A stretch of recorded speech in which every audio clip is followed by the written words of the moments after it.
Welcome to the Monday Club with me, Neil Loughran, and this week I am joined by Stefan Campbell and Cahair. You didn't get the memo either, Neil? About shorts? I didn't actually, for play. So dress down Mondays. I know. Last one of the year, boys. Must be summer. Last game of the season, Brett. Yeah. He's lucky that water bottle that was spilt earlier on didn't, he it was a bit further down the leg. It was. I broke the internet with my trainers on the weekend. So I saw that. The same trainers. You are, yeah. You're not like 3 or 4 You've pairs. had them in the washing machine, yeah. but it looks what since. No, they're all good. I survived coppers anyway. Very good. This podcast, as always, in association with Find Insurance NI, your local commercial insurance broker. Yeah, a busy weekend and a bit of a mad one. No Ulster counties in the All-Ireland semi-final for the first time since 2016. It's over. What are Club Ulster going to do? I know. It's obviously just a quirk of the system, isn't it? Like if somebody told you this a month ago, that there'd be nobody here at all, like Armagh, Donegal, are gone. But even the lineup that we have, some brilliant stories. Obviously, like Mayo. Does it make you wonder about the system? Obviously, like Mayo were wiped out in Connacht, and Dublin, lost in the Leinster final and stuff. But here they are. Yeah, you could say the same for a couple of the teams. The likes of Monaghan, how their season started Louth, off, obviously, as well. And how Westmeath went on their run as well. Obviously not involved this weekend, but it's not just Ulster anymore. Where the province takes too much out of them. Like that's it, and I think you've hit the nail on the head there. That's where my thinking was going in terms of we can't do much with the format, because you're probably maybe referring or you're relying on luck. There is an element to that, but it just doesn't sit with me. And maybe sitting with the orange tinted glasses on now, I know you accused me of the other week with Duffy and the Black Yard incident, but it doesn't feel right. I say suggested rather than accused. No, you were pretty strong. That's the question. Like you were pretty certain. I think it's not right that one team plays 7 games in 11 weeks, and then if you lose, but at the same time, you know that at the start. I know. Like you make the decision that you want to win Ulster, you deal with the consequences of that. And look, do you know? And it didn't work for Donegal. Donegal got more recovery, and then obviously didn't get as far in the All-Ireland series. But that's the draw. That's the question. So yeah. Look, like if Armagh get an easier draw than Louth away or whatever, you know what I mean? Like a relatively easier, like then it could probably be wouldn't be having the story. conversation. Like the amount of games in a number of weeks probably wouldn't have been a topic. Absolutely. If it was the doubled under of Louth and Kerry. Gabriel Bannigan said that after the match yesterday. Somebody brought that up about playing the 3 weeks in a row, and he said, that everybody knows the structure and the rules of the competition at the start, and ultimately you play those 3 weeks in a row because you lost a game. That's if you didn't lose a game, then you get your break, and that is the reward. People talk about why are X, Y, and Z not rewarded, or why did he not get a home game, or that run of 3 games in a row because you lost a game. That is in effect the punishment, and that is in effect the reward as well. Then for not. How do you see? I know we're only at the semi-final stage, but how do you see the likes of Jim McGuinness or McGeaney going after Ulster next year if they have to play? Well, obviously Armagh will play the preliminary, but let's say Donegal went to the preliminary, they have to win 5 games. Do you think that Jim's going to sacrifice that? But sure, look this year, they were gone. They were out after the first game. But they were, and you're right. And it's a different question, as in, do you say at the start we're going to sacrifice this, as opposed to we want to win this, and then losing the down is such a hit. Yeah, we're sacrificing this, and losing the down is a totally different thing. It's like, right, that's that over. Let's get at it. And are those genuine conversations? No, they're not at the minute. They haven't been, but they're coming. I think they're coming. I think they're coming. Like if you go back to Armagh, Armagh didn't raise a gallop after Ulster. Like Derry and the athletic grounds, they weren't great, but we give them a bit of grace because the celebrations and the first title in 18 years, and like a better team would have beat Armagh that evening.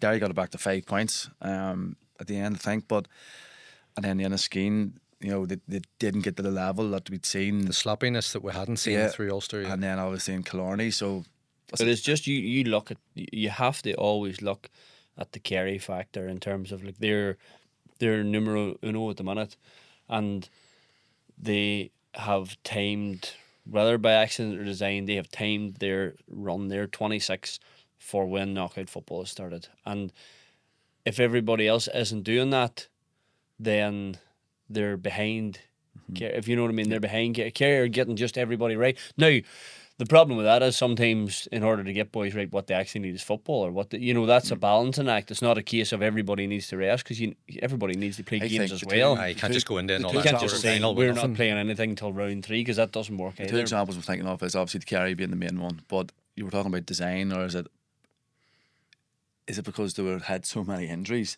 the players are actually much fresher for missing large parts of the season?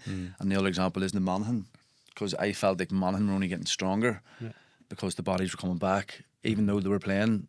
They got 4 home games, they got 3 weeks in a row, but the likes of McCarthy, Lavelle, Yeah. they all missed a lot They of were football. getting, but they and were getting then better as they with were each getting game. better as the season progressed. Obviously, they got caught yesterday, very poor, but probably just 2 examples. Would you say, Kerry, was more about design? I think it's probably just due to maybe the injuries that But I think it's a wee bit the of both. amount of them. It's a wee bit of both, in the sense of like, it's by design, in the sense of they're not rushing anybody at that point. They are not rushing anybody for a Munster Championship game, or even a round 1 game against Donegal.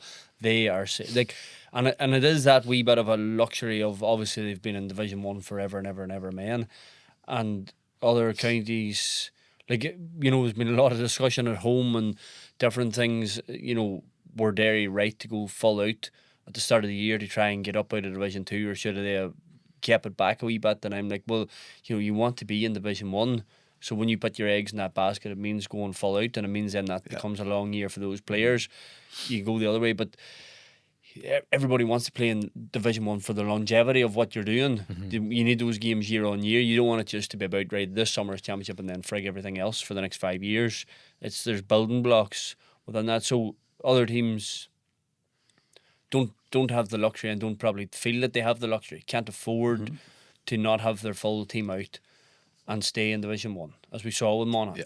Like we saw how then far off it they were when they were robbed of those players, and that's the balancing act in the whole thing. And I think the conversations are coming. I think it is, look, is anything to do with an Ulster title worth this?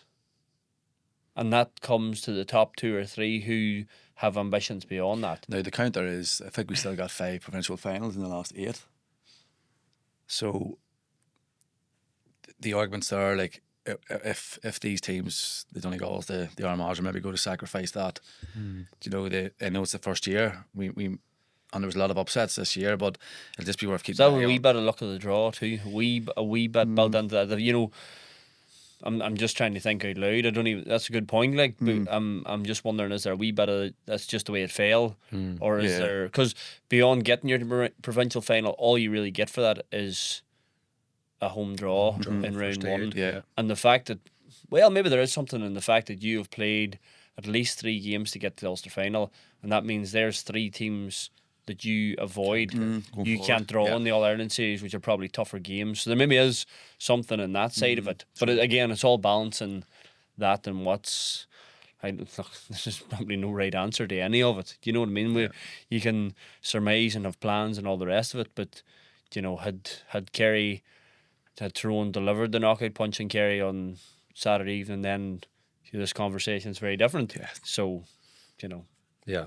Well, we're going to come to that. We're going to come to Tyrone and Kerry, but we'll start with Louth and Monaghan. And a bit of credit for Louth, I suppose, before we look at Monaghan. You didn't give them any a few weeks ago. I know, and that's why I'm very conscious of giving fulsome praise here for what they achieved, not just yesterday, but what they've achieved this year and the last couple of years. But yesterday in particular, if we're looking at the game, and we'll talk about Monaghan and how they dealt with being a man up after 6 minutes.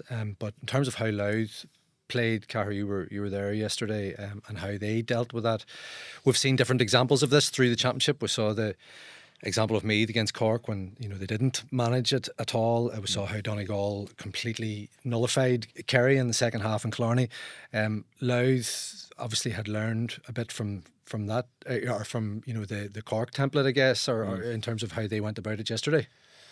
They did look. It was a twofold thing. It definitely was. Like, I thought in terms of what Louth did, and just about everything that they did was phenomenal. The energy that they managed to maintain, and to go and find themselves in the position where they're a point down again with whatever 6 or 7 or 8 minutes to go, and to win the game again from there with the 14 men was phenomenal. But it was built into the fact that Monaghan gave them all the oxygen. By the way that they played, they like it was speaking to a few of the Louth camp afterwards, like and that was the feeling, like that they took oxygen from realising very quickly that Monaghan hadn't adapted at all to having an extra man. And I guess I wrote in the piece after the game, Monaghan just kept on playing the game that they thought it was going to be all week. They just stuck to the plan that they had built over the week, and Louth played the game that was happening in front of them.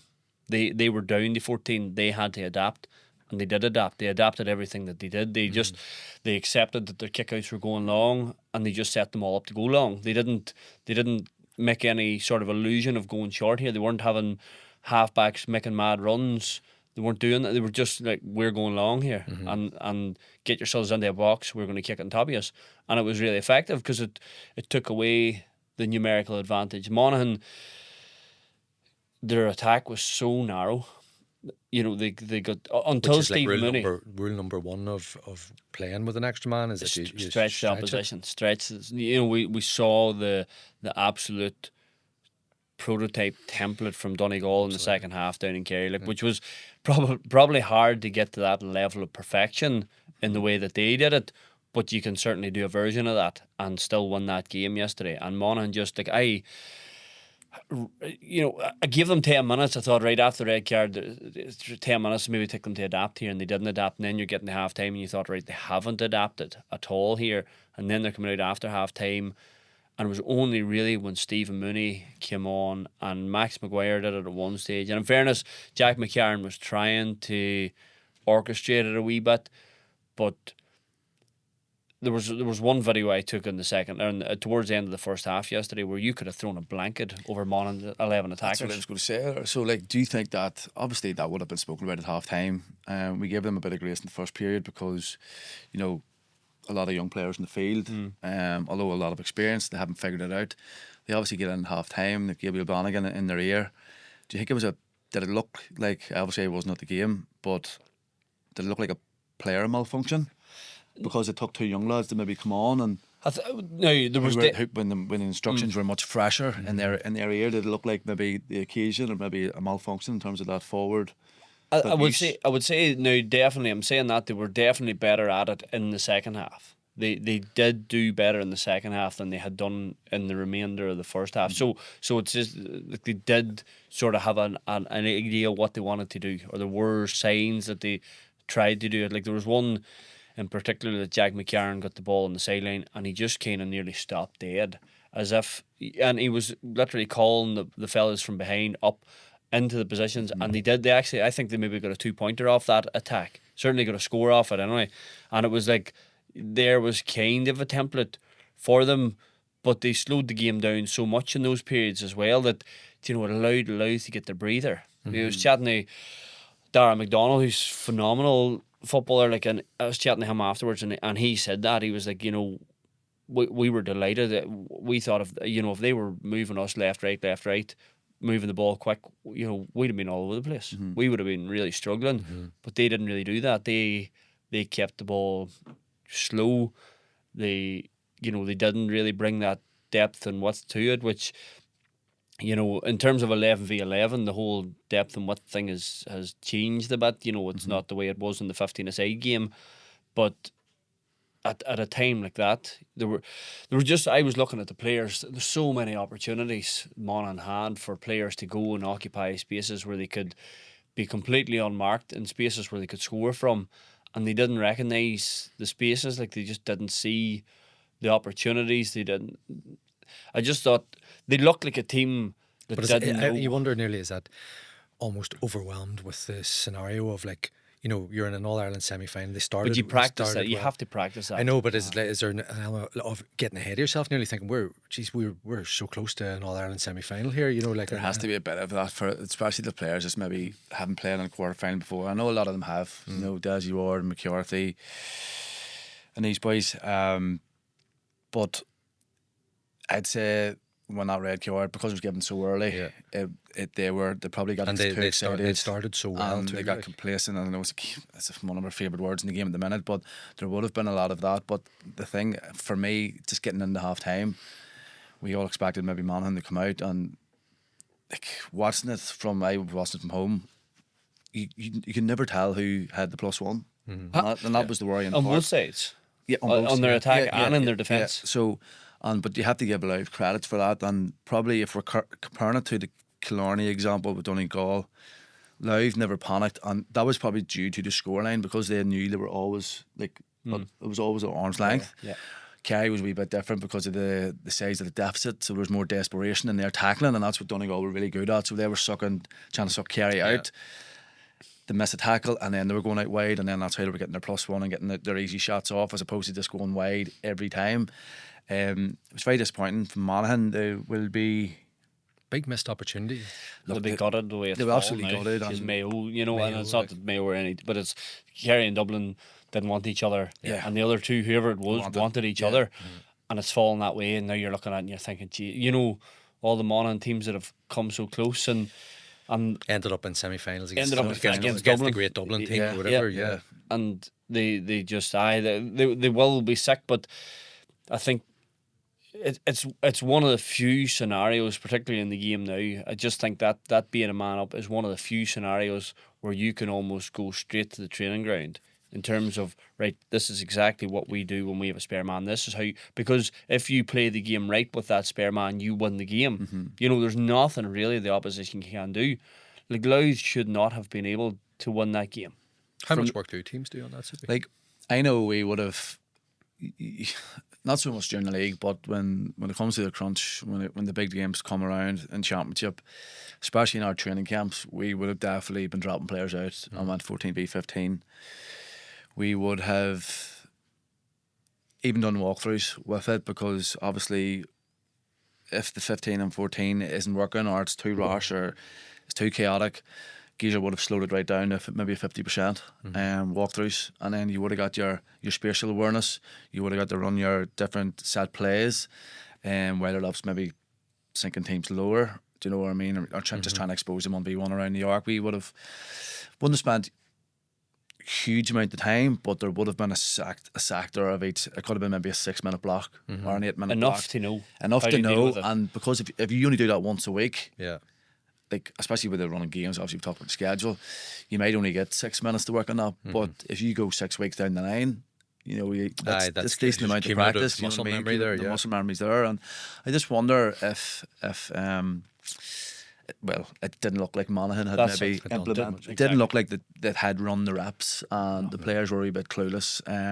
Really enforcing it for them. Obviously, the begging one was huge. Like, I don't know if you maybe got any idea of how serious it was. It was a grade 2 hamstring tear, I think, from what I understand. Like, and I think they'd have known during the week, but it was something that I copped early on in the game too, in fairness, and I think young Mooney did fairly well. I don't think he did anything majorly wrong, and I just felt that everything about Monaghan, that was 68 consecutive championship games Rory Began had played for Monaghan, back to 2013. No other goalkeeper has played a championship game for 13 years for Monaghan, and you replace him with a left-footed goalkeeper, you replace a right-footed goalkeeper with a left-footed goalkeeper, and everything that Monaghan are set up to do is for a right-footed goalkeeper. It's on the other side of the field. It's the pockets are in different areas, and I could see very quickly looking at them that like they were giving him the corner on the wrong corner. They were giving him, and the one that he went short and got intercepted and spooked him a wee bit was in the wrong corner. The width was there for a right-footed kicker, but there was no width on the other side for a left-footed kicker, and it was just like, and I think that didn't help young Mooney, because the things in front of him were going a wee bit wrong, and there probably were times when he might have taken it on short to the arc, and there were times he maybe had an extra number, but just there was a lot of times too, and I was looking, and Monaghan at one stage at a really crucial time of the game had 5 on the arc, and Louth had 4 pressing them, and the 2 Monaghan players in the centre were standing right beside each other, allowing themselves to be marked by the one Louth forward, and neither of them was an option. And I thought, you're killing your goalkeeper there. You're absolutely killing him. You're making him look really bad, because you're making him go long, and they lost the kick. You see out. that quite a lot. You see that quite a lot, totally. Especially with younger players. But funny, I was in Croker for the 2 games on Saturday, and I wonder on any occasion, was the referee playing a part? You know the example you're referring to? Was the referee in close proximity to the two lads? Not on that one, no. We were like, we were wondering, because we had a good vantage point, obviously, where we were, and the referees were taking up blatant, like, areas of the day where teams were trying to, play the pop pass, and they were almost cutting it out. And I know it has been a topic and up for debate maybe in previous years, but definitely on Saturday in both games, if it's a directive that they have to be positioned on the slow and controlled attack, do they have to be positioned in the arc? Actually in the arc, but that's... I think we were discussing, like, where's the best place for them? Could they not just scan the field maybe on the slow attack from the 45? How close to it do they have to be? How close to the action do they have to be? And maybe to the full back. You're talking, so you're talking about when the team's attacking there? Attacking, yeah. Aye, like, I know referees talk about that a lot. Like, they do discuss that, and it's because it has changed. There was a time when they were told to stay out of the arc, before the arc existed. They were told to kind of stay out of the middle because teams were trying to work through there. And what referees found, I spoke to a few referees about this. Funny, actually, they found that they were being used as screens. Players were making their run at the referee and then cutting hard round him, and the defender was basically running into the referee. And so they were in that area, and teams were starting to manipulate that and use that. So it's probably hard. Like, you get a decision then, like, and we'll maybe talk about it, like, but the John Maher one that came down off the post, and like, Eamon Fitzmaurice in the commentary said that he sort of told Shane Walsh there wasn't much contact in it, but he is 25-30 yards away from it because his position is outside the arc where the original contact was. And it's like, it's probably hard to have a perfect right position all the time, because if you're staying behind the play and the play moves forward very fast, inside the 14, you're automatically you're 35 yards behind that play. But if you're inside the arc, as you say, then you're obstruction to what teams are trying to do. I was just thinking, because obviously Mayo rely heavily on them pocket passes, off the shoulder, and Ryan O'Donoghue and the runners coming off. And I know referees like look at the video, like they would look at teams and what certain teams like to do and how they would attack, and say to themselves, before a game, right, well, like, they like that area, so I'll try and stay out of that area, if you like, or they will go to that extent. I did enjoy, actually, we had the advantage of being hooked up to the referee's mic as well, and the O'Donoghue penalty incident, we were right behind it. You could see that he was going to go and initiate the contact for the penalty, given the angle. And to be fair, was it McNally, was it? McNally, yeah. McNally, yeah. He did say that he initiated the contact and he ducked the head into the tackle, and that's why he never gave the penalty. And he gave a free. It was maybe 5, 6, 7 minutes later.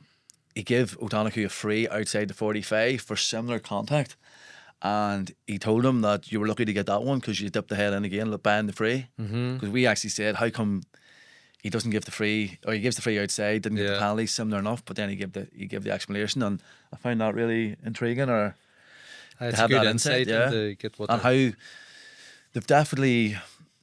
When was the rule? Was it rule introduced last year that? Last January, that it was only the captain allowed to speak. Yeah, that obviously that's one of them rules that are brought in, and then as the season progresses, that just they do away with it. It's nonsense. But I thought both referees were given as good as they got in terms of dialogue with the players and giving the explanation between each decision. And look, I obviously never played this year, but it's definitely especially progression. On the previous year when the rule was introduced, and I think that comes from there were doing such confrontation all the time under the old rules because it was allowed. Players were allowed. It was us against them. However they liked the referee, and the referee then maybe felt sometimes he had to bite back and defend himself, and he lost his temper. He lost his rag with players coming at him constantly, and it's like the whole. You get that from players, and from referees as well. That the whole dialogue around it has completely flipped, and refereeing is actually so much easier. Their job, like you look at the number of frees being scored in a game now. Like it's down to single. You can count them in your hand in any game, but as we have seen, and as we'll know talk about, they can have a massive impact on football as well. Well, I suppose while we're on that, then I mean, like there was a couple of incidents. The Sean Herson incident, the red card yesterday. The Paddy Nealon in the Tyrone Kerry game. The David Goff had a couple. There was a couple of incidents in the Dublin Galway game. But I'm wondering, and so much of the conversation now turns to who's going to be All Ireland final ref and this kind of thing. But was there any refs in particular, should be in your playing days, that you found like who you enjoyed, or playing whenever they were in the middle, like, or is there are there other ones that different players would favour? It depends. It's almost like depends what time of season you got them. I think, like players, I think as players we're all human, so you can tighten up, you can be a bit more, maybe more nerves towards the end of the season. The league football's league, bit more anxious, and I think referees felt that too. And again, it's only normal because of the microscope that they're under, and especially when you get to Croke Park in the quarterfinals and semi-finals, you would have felt maybe they're a wee bit more crankier, but also, what's at stake for them? We want to get the semi-final. They also want to get the top job. So I honestly, I could say I couldn't pinpoint a referee where you didn't like any of them. No, no, they didn't like you. Obviously, I've nice mannerisms. So no, I always had a good relationship with the majority of referees out there. Not that I knew how to play them, but look, did you find that they generally had a good demeanour, and kind of understanding of the nuances of that would have been the overriding factor. Even don't know how many of them would have played the game. I don't know the backgrounds for a lot of them, but very few. So I would say that because of that, and we always, like, if you compare it to the Premier League, and we give off a bit bar about we're always crying out for ex-players and stuff like that there. I think that the referees that we have in our game are doing a very good job, considering that maybe a lot of them haven't played. None of them have played at the top level. Yeah. Just before we move on to the other semi-final, or the teams that are in the other semi-final, like the Louth, a word on them, because you could see we still haven't given them any credit. Well, I was going to say we've literally just talked about Monaghan and how how they didn't manage, and they deserve something. That's the best of it. That's what I mean. And you could see obviously the scenes afterward. You could see Horst Devlin and Paul Hardy and everybody, and the belief that they have. And we've referenced it so many times in the past about different things that have, that Sam Mulroy said years ago, and then that Kieran Downey said. And not that people laughed at them necessarily, but you have to. They did a wee bit. Probably. Well, definitely when what they did, probably back then. But you have to. You talk about kind of earning your stripes, and like they've been the story of the year really so far because of what they've achieved, and but as you said, now they're looking at a semi-final against Mayo, going, God, like, and haven't been in an All Ireland final since 1957. The brilliant crop of players, like Gavin Devlin referenced it yesterday, like. They've a great crop of players that are there at the minute, but there's that younger crew like Darren McDonald who are just new to this, and then there's another group that are coming below this. You know what I mean? So are we seeing a county here that are going to be in the big picture for a while? Like, this isn't just a flash in the pan. Look, they're having the teams coming behind as well, but it's like anything, and I've had this conversation a few times lately. Like, windows are short too. You can think we're going to be here for the next X 10, 12 years. 2 or 3 experienced players retire, you dip off. Next season, another couple don't come back. Next season, your star under 20 gets injured.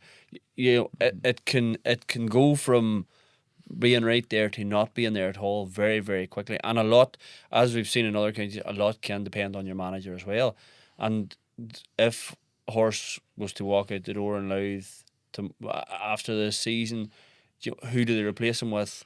And that would have a massive impact as well. So, but certainly, look, as things stand, if everything remains as it is at the minute, then you would see Louth absolutely being this competitive for the next 2, 3, 4, 5 years. And look, they'll probably have up years and down years in the sense of you know, How the there'll draw be goes, years, etc., there'll and be they might years just they'll not work get out. knocked out Yeah. in round 2B, and there'll be years, but they look like a team. That's the same for almost everybody outside Kerry. You know, we're even looking at Dublin now in that bracket. So that's no different to anybody else. And they have the tools, they have the mix of everything. And you're talking about the opportunity that it is. And I just, funny was having this conversation as well. You know, boys saying like, Horse is the best man they ever played under, just for the pure energy that he brings, just for the and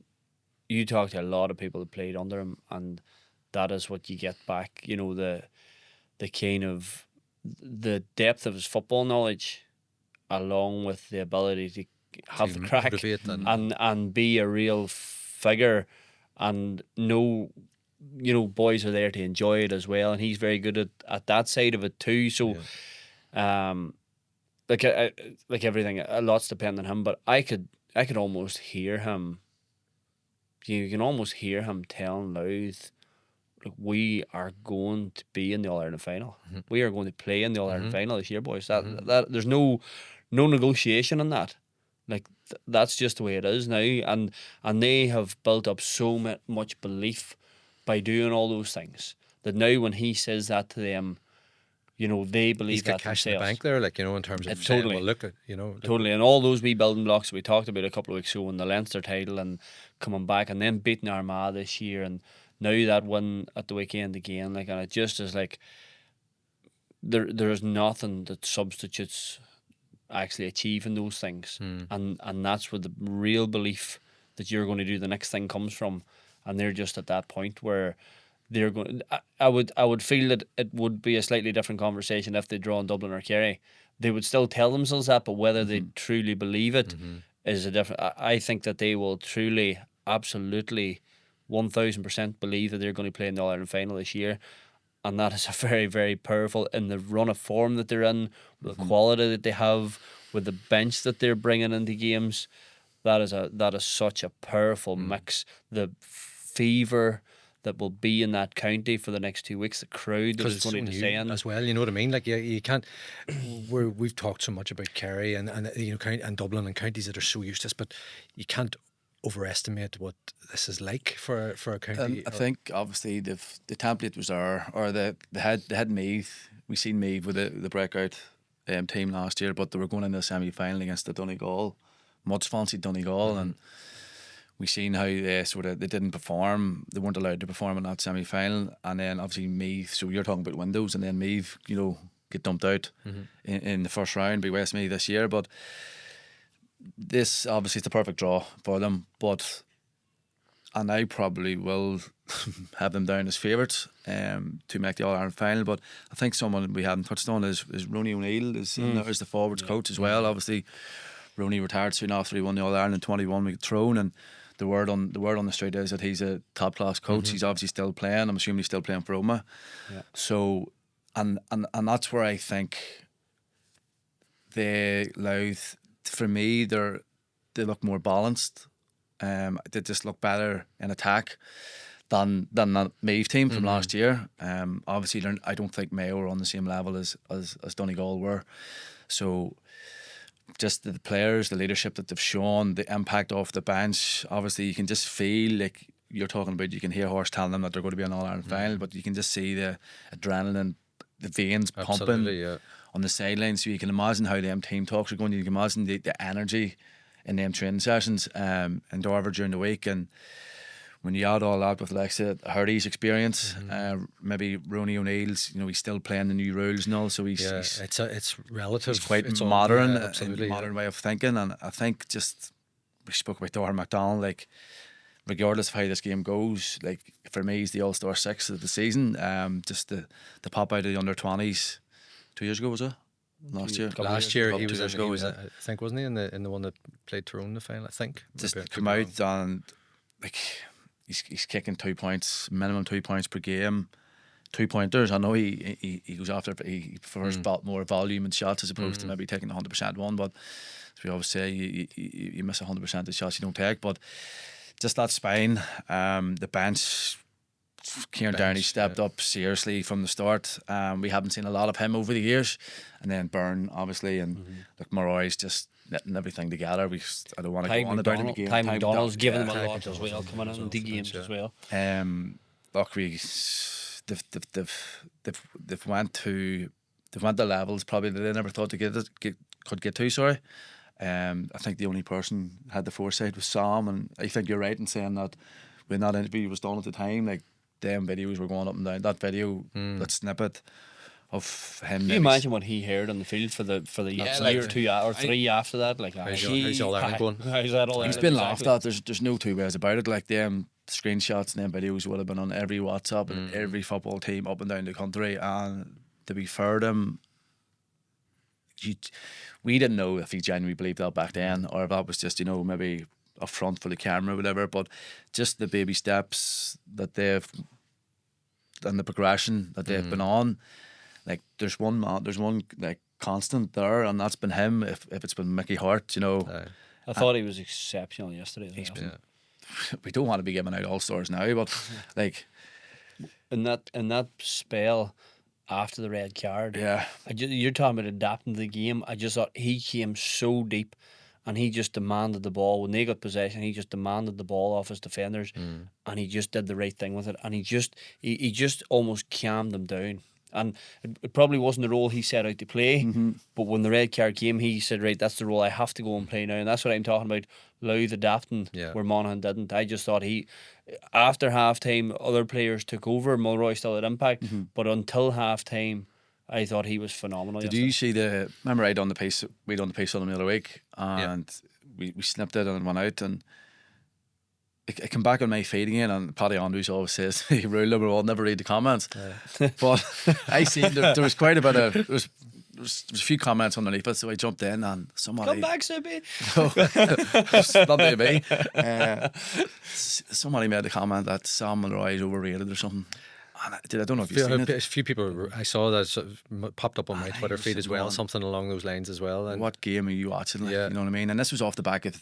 Was it the Dublin game where he didn't score heavily? He scored it was 4 points, maybe a 2-pointer and 2 for play. I think it might have been the Armagh game actually after it, wasn't it? But he cleared one off his line. He's blocking ball. He's a different kicking game. He's playing. He's unbelievable. Like the fact that, as I say, you're looking at the rules changing, and 2 years ago you would have said, well, in your 3 that you're keeping up, Sam Mulroy is not 3. He's not. No, he's not in there 3 up. No. He's back, and he's just playing such a different role for them that you're no longer judging him on what he scores in the sense of, that's obviously a big addition as well in what he puts, but he's just given so much. And the fact that they're still able to generate 27 points with 14 men in an All-Ireland quarter-final in Croke Park, that tells you of the team's progression as well. As they're weaning themselves off his frees, which, in the early days under Mickey and Horse, that was one of the big building blocks that they used. They were a slower playing team. They keep the ball, kill games a wee bit, and rely on Sam Mulroy's frees to win them games. But they've developed so much beyond that now that, and as well they did, because there's so few frees that you're not even getting them. So you're relying on his scores from play. He's an incredible nick. Like he looks a lot. He obviously runs a gym there. Like he looks far leaner and sharper and smoother across the ground than he did 3 or 4 years ago as well. So there's no celebrating last night. I seen him. He checked in at the gym there at 6:01. No way. First Instagram story. Is he late? 6:01. 6:01. Yes, he should have been there. He should have been there 5:59. Cahair, just on Mayo, just very quickly, I suppose we'll talk a bit more about Mayo next week as well. But like you to be fair did say throughout the league and maybe even in the early part of the championship that there could be a kick in them. It's funny, like, because I spoke to John Casey 3 weeks ago before they were playing Tyrone, and he didn't go quite full Darragh O'Shea of like may as well be put out of our misery, but he was kind of saying that was a lot of the feeling around Mayo post the Roscommon game, and then they lost to Tyrone, of course, but they are just one of those counties that can get a bit of a head of steam up, as we've seen through the years. And you mentioned, I remember, that you felt like they'd maybe put a lot of work into their forward play, but at the other end now, is that why we're starting to see the whole performance or the whole side of it now? Look, it's. I just feel that the way that they set out to play is, and we were talking a lot about the Ulster teams and stuff, and we don't really know because Donegal did get to Croke Park, sorry, Armagh didn't get to Croke Park, so how they translate there. But I just felt that the game that they were trying to play would translate well to the latter part of the season in If Croke they got Park. there, yeah. And you look at how much ball they kicked and how alive to that opportunity they were, and what was the tally that their full forward line put up, whatever, silly at 118 or something stupid like that, on 19, yeah. on the weekend. Like, and you have the Kobe factor, you have O'Donoghue playing where I think he should be a wee bit closer to goal, and then you have Dara Burden, and it's just like, if you have those scoring options inside and you can feed them enough ball, you're going to hurt anybody. And it nearly becomes irrelevant in some ways, and not quite what you concede, but it becomes less. You're interested in scoring enough to win, and you're just defending the way everybody else defends. You're not, probably for a long time, Mayo just had to keep games lower scoring because they didn't have the forwards to kick on and win them, or didn't have the style. They had those unbelievable backs. They did that, yeah. So that was their platform, but they maybe didn't have the footwork. They could go man it's to nearly man at a flipped time that the other nobody way else round. went man to man. It was the only reason they were able to cope with that Dublin team at all. Like, and look, if that Mayo defence was playing with now, this forward, Mayo jeez. would win the All Ireland. There's no question about it. Like, I think they would, but they're not. And the defence have had to develop. We were talking about young footballers of the year and stuff, but Jack Livingston has come in there and been incredible in the few weeks that he's been in. But the only sort of check against this is they could end up in an All Ireland final without playing any of the heavyweights in a knockout game. Without having knocked anybody out of their own accord. And then do we know where they really, really are going into that final? We probably don't quite.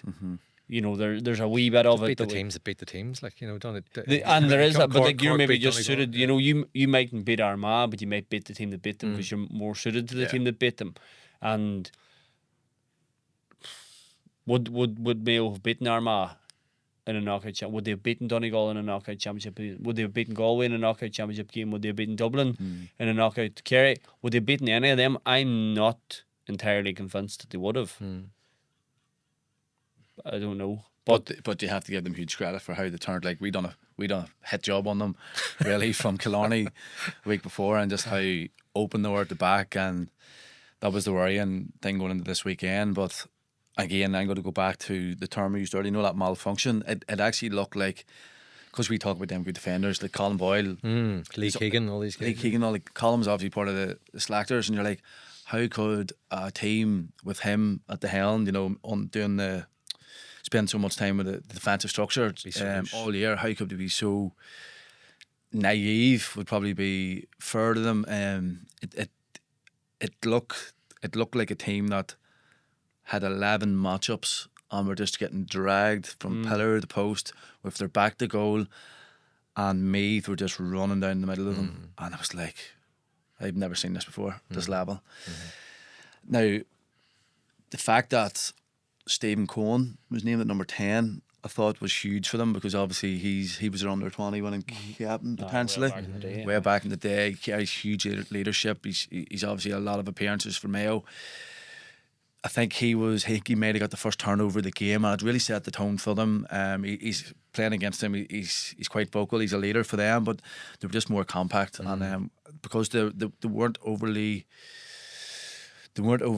concerned with marking any players that they were trying to hug sidelines, knowing the slow attack. They were maybe just protecting their goal that wee bit better, and when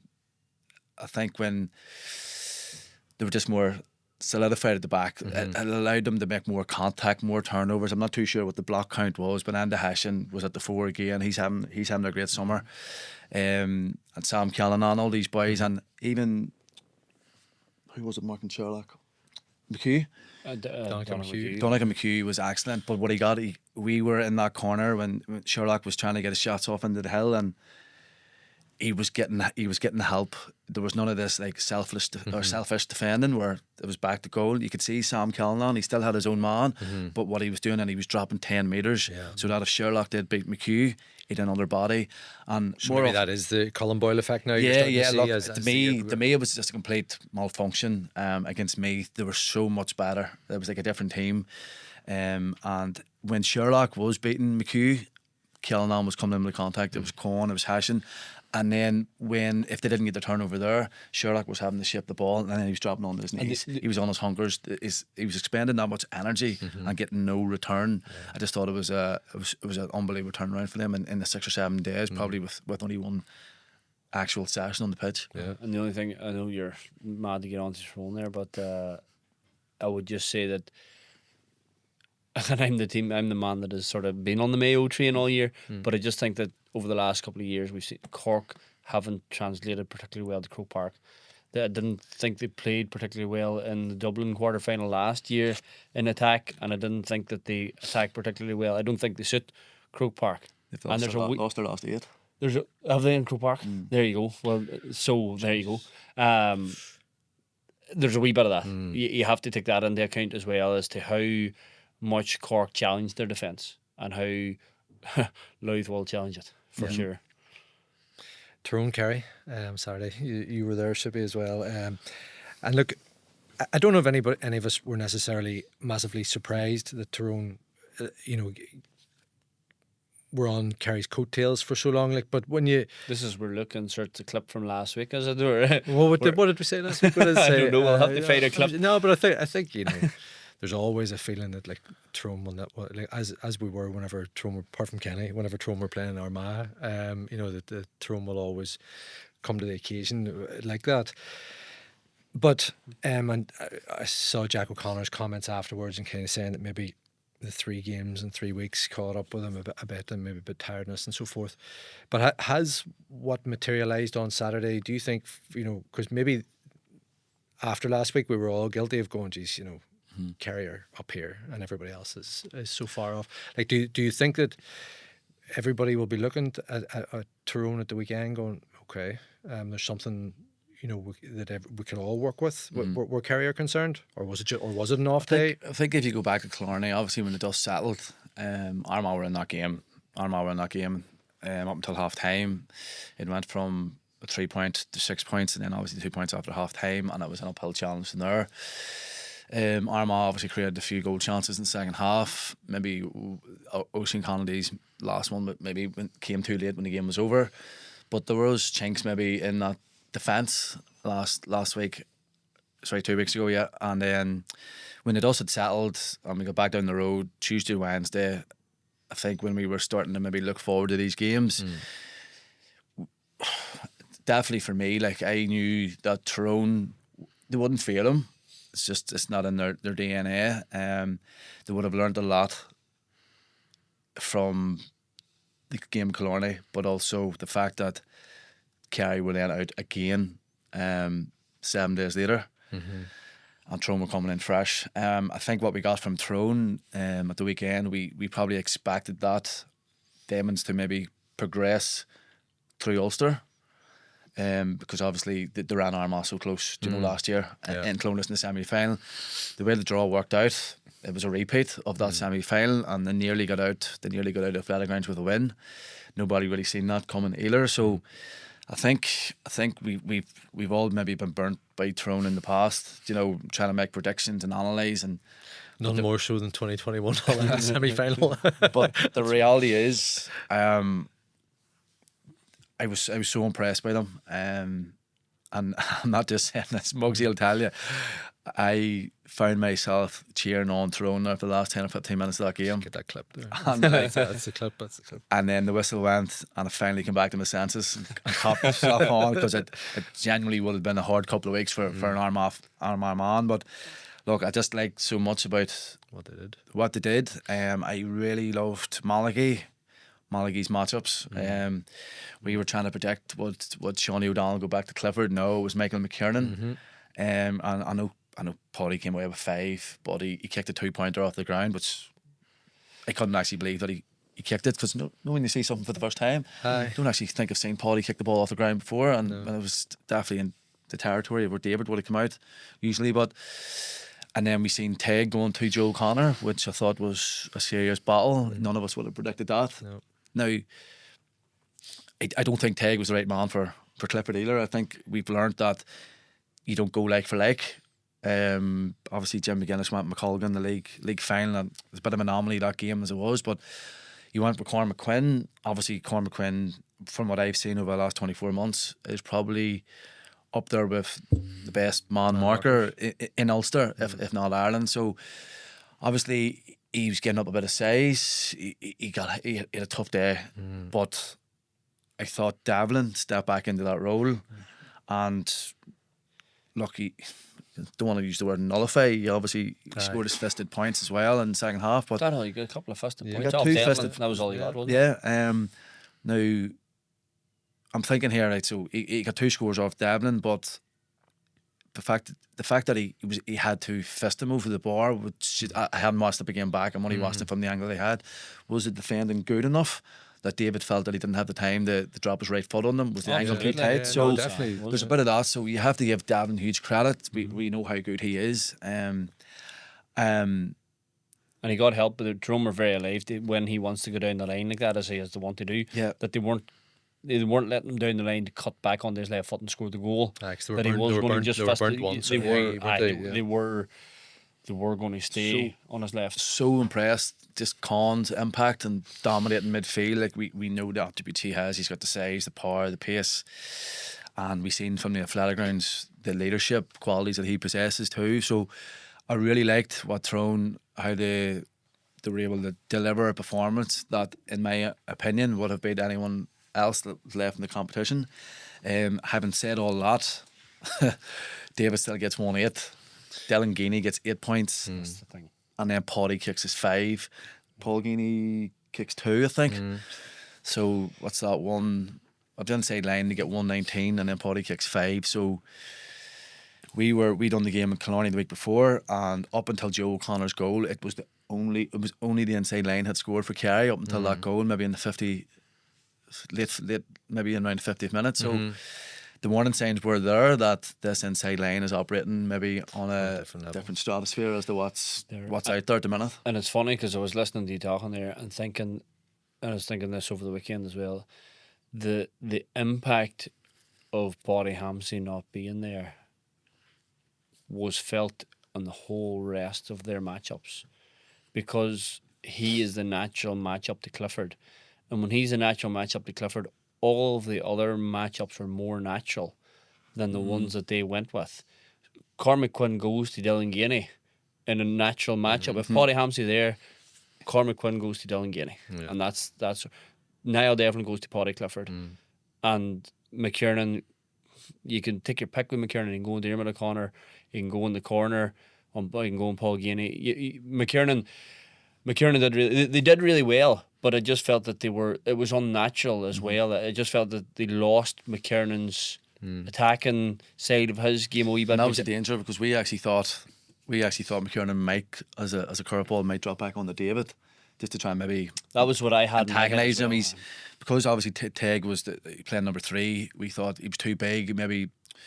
Whereas McKiernan's a wee bit more maybe elusive, more agile on the turn, that might be able to handle him. And plus he antagonise him, maybe poke the bear. But I really liked McKiernan was my shooter. I thought Tig would go there just from the sense of there being no other natural, in the six backs, you didn't look at it and say, well, there's your answer there. And so my 2 options were, I thought Tig, but I thought McKiernan might, if that was going to happen. Now, as you say, I thought Tig did well, and Joe O'Connor, that was a good battle. That actually turned out really well for considering the Tyrone. volume of kickouts going out that side. Yeah, and that's something that, that was something that actually probably was a very good move from Malachy, but it just felt like all of the and not that it fell down, but it would have been so much easier for Tyrone, and the fly in the ointment then is Dylan Geeney, and Dylan Geeney is unbelievable. I saw the stat that it was 17, Andrew Munn 17 17 from shots. 17. Like that, that is some shooting. I was chatting to Star after the game, and I'm actually raging that stat broke last night. You were going to give it this? I was going to give it to exclusive. you. No, he said 18 out of 18. He Well, says sure, you update it there. he says Tell anybody. Make it your own. As Louis Walsh would so say. he actually told me I'm at Star after the game, just on the way over to the hotel, catching up with him, and I was like, "What have you done with Dylan?" Like, he says, "Nothing to do with me, boy. Nothing to do with me." You know, he says, "But he's only missed 3 shots all year." And he says, and then I heard it, and then I walked away over to the hotel. I had to go grab throw my bag into the room, and I was halfway down the corridor, and I was like, 3 shots all year, surely this means championship. And he hasn't missed a shot in championship. And apparently he only missed 3 through the league. missed 3 all year. That's some going. That's some God. kicking, boy. And look, you can see it in him. And Yeah. and that's as I say, like, I just if Cormac Quinn had been there, I'm not convinced he would have scored as heavily as he did. You know, he's still going to score. He's still going to hurt you. But it's just limiting that. And look, at the end of the day, Tyrone got so much right again. Like I was writing in the middle of the week last week. I thought when you watched the game back from last year, even though there were bits of it that went, Tyrone got a huge amount right last year. And it's funny that the things they got right last year weren't the same things they got right this year, because they actually got annihilated on the Kerry kick out this year, which was something they'd done really well last year. But at the end of the day, I will go to Tyrone got absolutely shafted. Absolutely Go on. That was shafted. my next question then. So Paddy Nealon and there was 3 incidents in particular, wasn't there? The There was 2 about 6. was there? Well, I'm thinking of the 2. The one that was moved up. The one that was moved up, Yeah, and then the one that and then wasn't the one moved wasn't up. moved up. Which neither should have been moved up. 45. It was The more 45 and Damon O'Connor. the kick out that Conor Patrick caught on the sideline that they decided was out of play, the foul on Pete Teague on the kick out in the air where Paddy Clifford actually just stopped dead and looked around at the referee as if to say, "You're not going to blow that," and then played on. The Dunganny did score a point off that. Paddy Clifford scored a point off the 45. David Clifford scored a 2-pointer off the free that was brought forward. Darren McCurry didn't get his 2-pointer off the free that neither should have been brought forward, but one was, if the same had applied, then the other was, and like the form McCurry came on and he kicks that. There's literally that's a 6-point swing, and like you have to rule out that it was a 4-point game.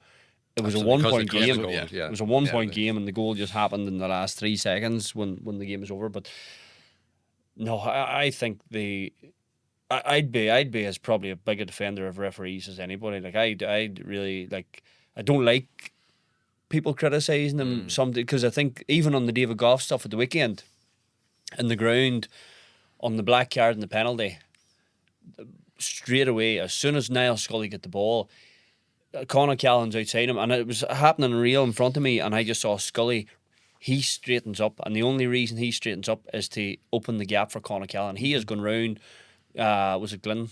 No, Liam Silk. Sorry, he was going round Liam Silk to give the ball to Conor Callahan to put the ball in the net. That was what was going to happen there, and that was a black card, and that was a penalty. I maintain he was 100% right. And then you've still images of Lairs 3 Galway defenders covering, but they were all on the other side. Pascal, wasn't it? None of them were anywhere near. None of them were anywhere near Conor Callahan, who the ball was going to go to. And the John Maher one, like David Goff had blown the whistle as soon as the ball hit the post. So like all that happened afterwards was 2, 3, 4 seconds after the whistle anyway. So like referees sometimes get an awful raw deal, and people, managers come out and say, first thing they say in the press conference is decisions went against us. So, and I rarely feel He's not one to come out to do that. And I but rarely you could feel see in his face even afterwards, like how frustrated and how much he was trying not he was to biting say his it. lip. That's what I mean, how much he was biting his lip, like he But looked like he wanted to explode. He really did, like, and I just feel that Yeah, there's not too many times that I would think that a team got as raw deal as Tyrone got in that second half on Saturday evening. And look, I get a bit of bad manners out of Kerry for saying it over the weekend, like, but I've got to agree. I watched every decision in the game back, and I've maintained that I'll go to McGreeve as well, that it's not a black card for Conor Patrick on Gavin White. It's not. He goes with a near hand. He doesn't pull him down. It is a foul. It's possibly a yellow card. It's possibly frustrating in that maybe it should be a black card because it's a goal scoring opportunity in some senses. But he doesn't pull him down. Yeah. He doesn't cynically. as the like, rules are. Yeah, aye. So like it's like Tyrone got such a raw deal on Saturday, and it's a real sickener when you could feel that you were there. Like, you could feel the energy in the last 25 minutes. Everything was towards Tyrone winning this game. Like, they had all the energy, all the momentum, and Kerry were counter punching. Kerry they were able to keep them at arm's length because of the quality of their forwards, and they were able to get scores. But everything else about the game was just like this wave that was heading towards a Tyrone win. I'm just looking at the clock there. It says 45 minutes. And that's not when Darren McCurry come on. 44, 45. 44. Yeah. And I thought you were telling me to shut up. No.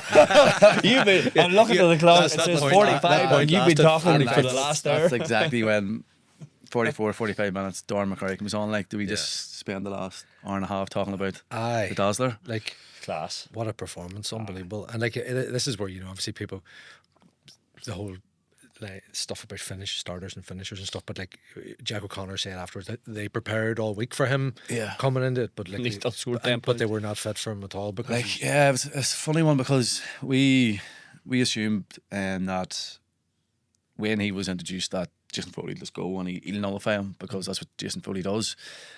And Darn, we haven't seen a lot of him this year. He didn't play a lot of league football. He started against Armagh, didn't look himself. He wasn't really to get that yard that he relies on to get his shots off.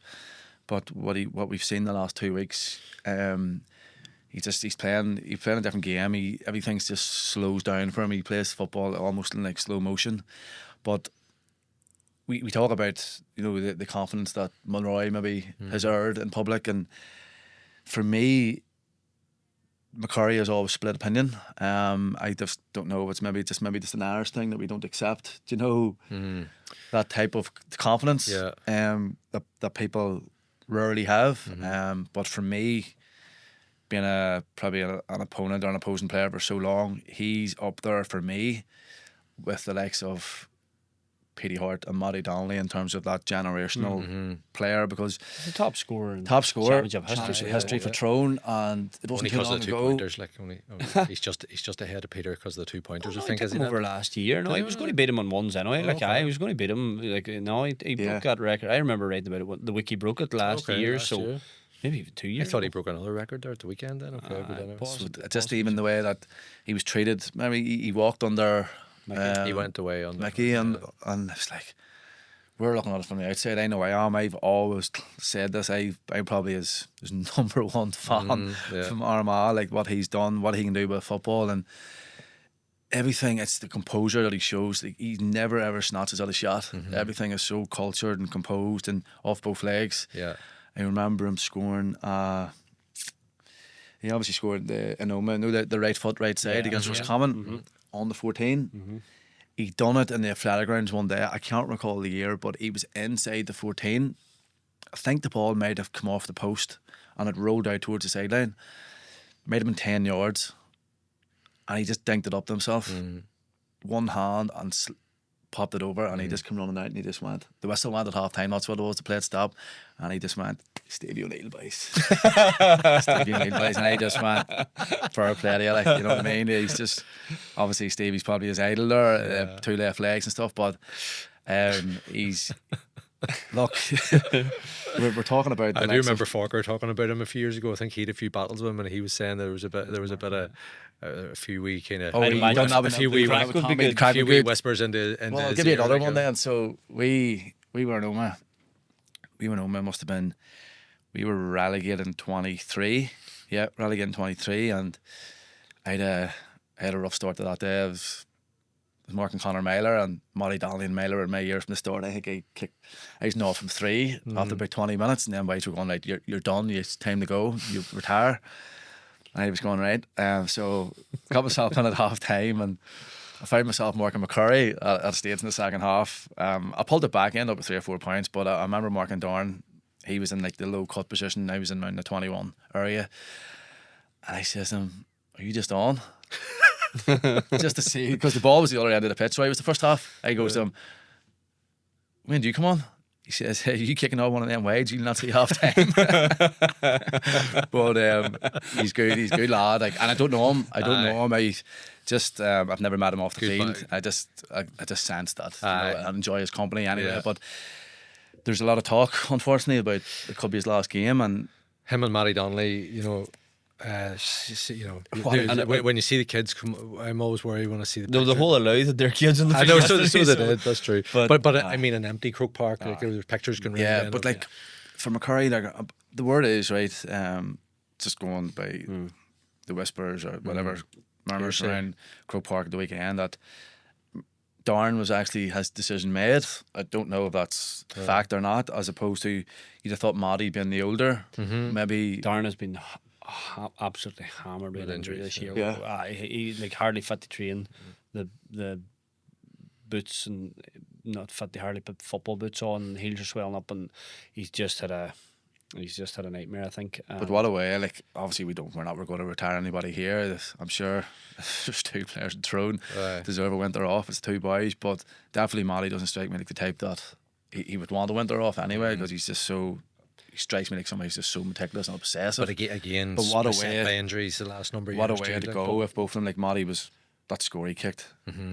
Was unbelievable. It's I have to say, and I'm the same. Like a massive fan of McCurry. Like he's class and has been. But do you think he's been underappreciated? Not He has underrated, underappreciated even by Tyrone fans? Do you think? And he felt himself massively underappreciated by Mickey Hart. In terms of he said that. And look, he's also admitted that like he didn't love defending. And in the game the way it was, that teams were starting to target corner forwards and run them, and that was a problem. So he had to correct that himself, and he knew that, and he did correct it. And I remember him like chasing up in Ballybofey a couple of years ago and chasing Pater Mogan all night, and Mogan was just there to do that to him in the old rules and soul destroying a wee bit. And it's just a pity that the rules came at the wrong time for him, because I think he'd have really flourished, and instead of being sort of hampered in his pump, like if it was absolutely. He's not old. old. He's only 32, 33. I It's think. only an injuries thing, like whether the body will allow him to do it. But what I was going to say is like just Matty Donnelly goes as one of the Tyrone greats, because it's beyond even kicking 3 points in this game or 4 points in that game or moments of brilliance. Like it's just how much of himself he has given to the Tyrone jersey for 15 years. Like the first really bad hamstring, he tore it off the bone against Derry Gonley in an Ulster club game that he shouldn't even be playing. And that's the other thing too. He's also he's given so much to Trillick as well. Not one of these boys who will give it to County and not give it to the club. He's at just about everything in the last 4 or 5 years. There were 2 or 3 probably career-ending injuries, 2 or 3 of them, and he came back each time, and it was like, it felt like he didn't have to come back. He'd done his piece. He'd given enough. He was still going to be, and I don't believe, not for 1 second, will Matty Donnelly be coming back because he wants to add to his own legacy. He's coming back because he thinks he can offer something. And he just has that he has a Monaghan-esque affinity to the jersey, as we would talk. Their longevity and the way that they just stick at it. I just think he goes down right up there. Well, I say we don't know if he will go or not, but the sounds of listening to him after the game on Saturday sounded like he might. Now, I think he's probably been Tyrone's best player this year. Consistently over the whole, certainly up there. Him and Con anyway. Colin Kilpatrick, sorry. So, but like obviously he missed the Armagh game. So he was on the bench, and that was such a. I was close enough to the line that day where he was warming up, and there's certain characters that when he's speaking, I was disinterested in the game that was going on because I just wanted to listen to the language that the likes of him, and there's other players maybe. You would just forget about the game and just see what sort of language the they're dynamic is using. amongst It's the them. same. It's almost like the Brand Fenton thing there at the minute. You want to get an insight into the language that that dressing room had used, and like just the instructions that he was giving them players that day. Ethan Jordan, had a rough start in Armagh, and just trying to compose him. He wasn't doing a lot of warming up, but he was out on the sideline so he could be heard. So that leadership, that if he was to go, I think that would be. We talk about Tyrone and should it be challenged for Ulsters and All Ireland every year. If he was to go, that's a serious gap in leadership alone. He's an extension Never of the mind- management team. Exactly. Never mind the talent that he still possesses. Like, even his way to pass The hand off pass the left out of hand him. pass to Michael Home there, he's oozed class. As long as they've known him, I've only met him once or twice off the pitch. I was actually chatting to Richie the other day again for the first time.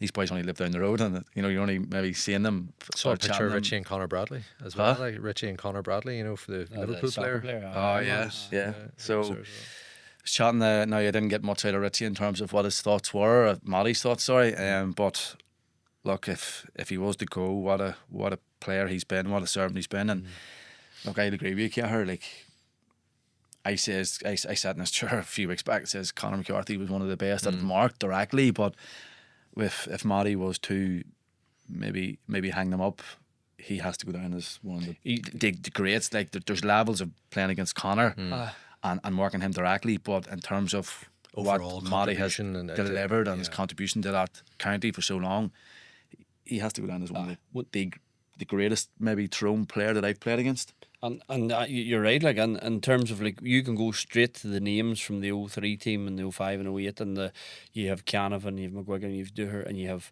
and he's this generation's Duher, I think, in the sense of, and I hope this doesn't sound, but like, he probably wasn't the single most naturally talented or gifted footballer in the world, but by Jesus, like, he worked hard to maximise everything that he had, and he made himself into an unbelievably good technical footballer. The fact that, I felt that he played a lot of his best football for Tyrone at full forward, and he just, his willingness to commit defenders and run at them, and he would take them down the line. He was so smart.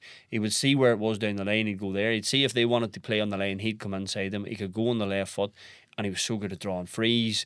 He stretched that he could win every kick pass put into him. And that's why I think he's maybe underrated in terms of, you're talking about his technical ability.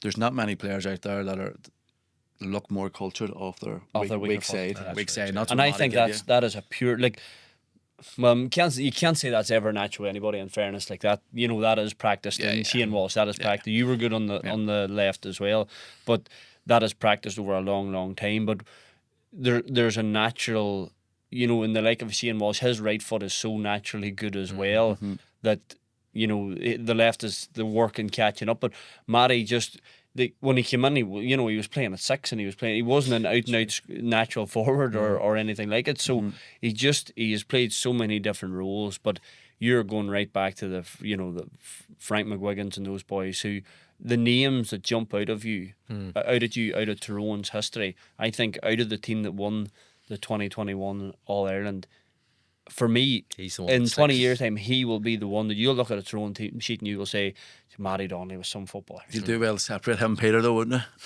you? You will, but look, you will. But I just, if I'm looking at the team and I'm seeing the one, it's Matty Donnelly is jumping off the team sheet to me. Okay.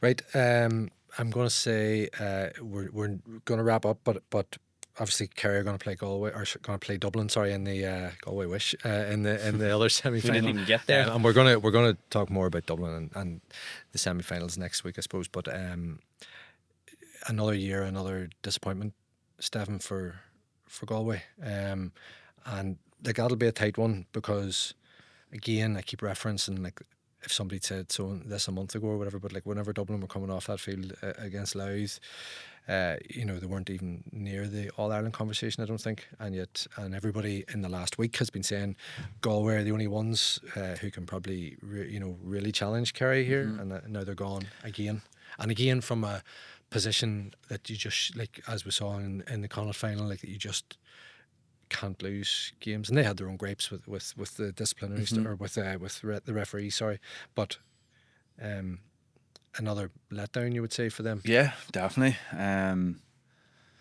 think that it was typical of the season, the way Donegal started the league. Everyone favourites for the All Ireland. The way Kerry got through the gears, we seemed to flip maybe 5 or 6 times who was favourite. Even Armagh were getting shouts saying they were favourites for the All Ireland, the way they manoeuvred through Ulster. And then just in the past couple of weeks, it's like Galway kept popping up because obviously the result in Killarney, Armagh were eliminated, Donegal as well. Sorry, and then it's the first time in a while that the focus has returned to Galway, and everyone kept saying that the bodies are back, Comer's back, Walsh has found form, everything was pointing in the right direction, that they were going to give this All Ireland another And it had rattle, I suppose. a reasonable draw. They got the reasonable draw. They probably got the draw, maybe not what they wanted, but look, Donegal in 22 or 24 would have taken care of maybe that Dublin team, right? So the disappointing thing is they couldn't. Obviously, we don't want to go in on Gleeson. I don't know. We've already touched on him enough. They couldn't figure out who was the best goalkeeper all year. I think they used 3 keepers this year. I think they might have used 3 keepers in Championship or during the league, sorry. So they haven't figured that one out. There's 0 rhythm off the tee all year. But as a whole, you would have to say that Joyce, I don't know if did he get it 1 year at the start of the year? Was it an extension or was it? I'm not sure, but I'm not sure. But I did wonder yesterday, like, will he?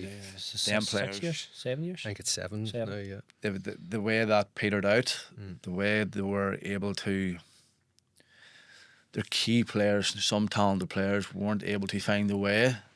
Their leaders, I thought they were maybe carried by the likes of Cian Dorsey, Maher and these boys. I thought Shane Walsh was poor. Charlie McMorrow seemed to be picking them up quite a lot, which was a matchup that if I'd have seen on paper would have favoured Shane Walsh comfortably. He just never got into the game. I think he got frustrated late on. He tried to go for a gap that wasn't there and he got turned over. And the big one for me was that I have seen him miss too many left-footed free kicks. And especially with the season on the line, that was the time when you were having the poor game to step aside and just give the ball to Rob Finnerty.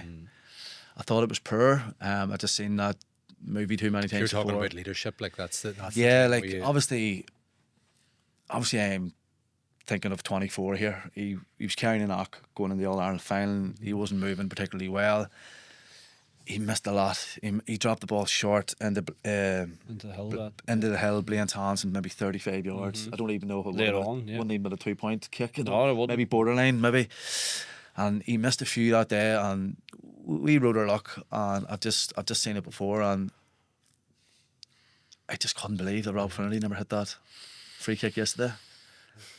There was no real excuse. It's not like unless Finnerty was carrying a bang or something, unless he'd taken a bang.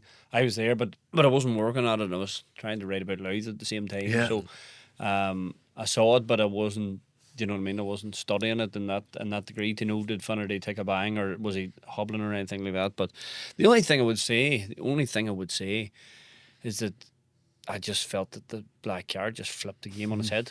I think Galway would have won the game had the black card not happened, and I just think it's a lesson. Funny, I was talking to a man on Saturday morning at Camogie match, and he was a very good defender himself, and we were just saying about, like, I would say now, concede the damn goal. Don't take a black card to stop a goal, because it's not worth it, because it's the 8 points that come after the goal that are the killer. Like, it's not the goal itself. The goal is not going to kill you. The 8 points will kill you, and I just think that, and I think it was a black card. I think it was a penalty. I think they would have scored the goal had he not done it. But Jesus, don't do it. And I just think that I was looking at it before the weekend, thinking that Galway were the one team that might stop Kerry because they have. And as we know, I have never drunk the Galway Kool-Aid ever. I got asked after the double header on Saturday evening, and I wasn't even convinced by it.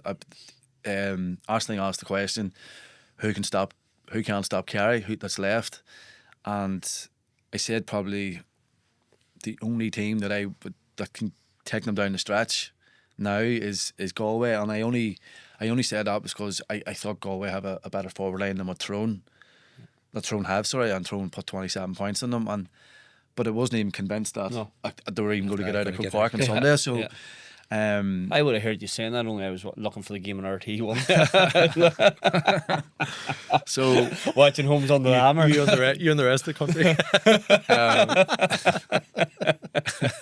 So yeah, I thought just it was disappointing from them. But then look, we have to give Dublin huge credit. We all thought maybe Dublin were going to maybe drop off, given how much they had expended a week previous. Yeah. And we've got away coming in fresh, and I almost apologised before the game that I have critiqued some of the best footballers that's ever played the game all season, thinking that they're not going to bounce back. You know, they look disinterested, they lack energy, enthusiasm. And the likes of Kieran Kilkenny, Brian Howard, Niall Scully. But you can only see what you see. I would have said the same. Like, we were all saying, everybody was saying. Yeah. And Ger Brennan, I think, admitted afterwards, like, you know, like, what else were people going to say? Yeah. It was a natural conclusion for people to draw that you're looking at the clock and he's like, we're going to get shouted at for talking for 3 years.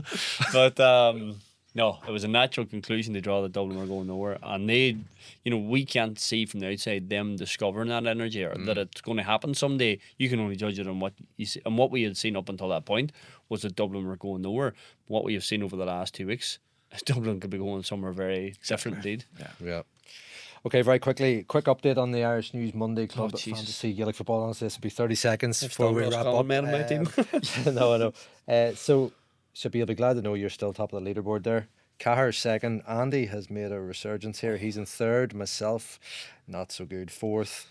And Paul McConville still propping the rest up. Fair play to him. He's playing a blinder there. 100 points this week. Many's in between me and Sippy. Is it narrowed? You're chesting my mads again here. 13 points. Oh, And it was Darren 29 Malloy last week. is at the head of the best of the rest. Or he's the main man, actually. Hoof it long. Monaghan Harps clubman. There we go.